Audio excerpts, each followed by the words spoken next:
Yeah, let's talk about, was it a narrow defeat, at least, in the DA's race? I don't remember. It wasn't like super big because there was a former Republican who was like, there's a history of throwing ballots out in this, because we still did paper ballots. Okay, yeah. And he's like, they have been known to throw things out. You should go and sue. And I was like, no, it's all good. I'm like, it's fine, you know, because I really was settled in give it your all and trust the process. Like, trust that this is what God really put on your heart. And I never could have imagined we'd be where I am now.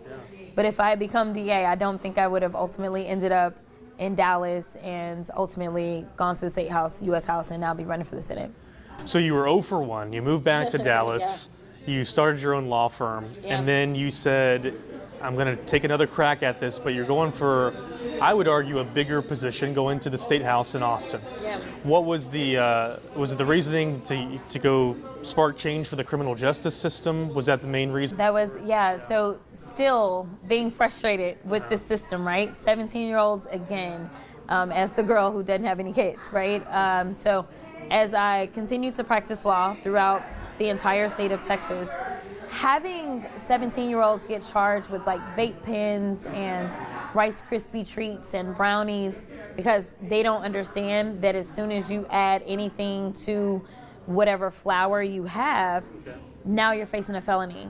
They didn't understand that it's all that weight, and so like, don't do it, right? And again, not condoning, but seeing kids end up with felonies depending on what county they were in and how good the prosecutor was. These drug felonies would prevent them then from being able to get the financial aid on the federal level so that they could go to college. All because they may have gone out with some friends and decided that they were going to have Rice Krispie treats that had some amount of flour in it, whereas you could have up to 4 ounces of flour and it would be a misdemeanor. And I'm like, this is not fair. Like, it's not fair. Like, these kids are like losing out on their opportunities. So just, again, my experiences in the courtroom. But in addition to that, I started to do some civil rights work. And so I really wanted to be smarter about the encounters that people were having with law enforcement.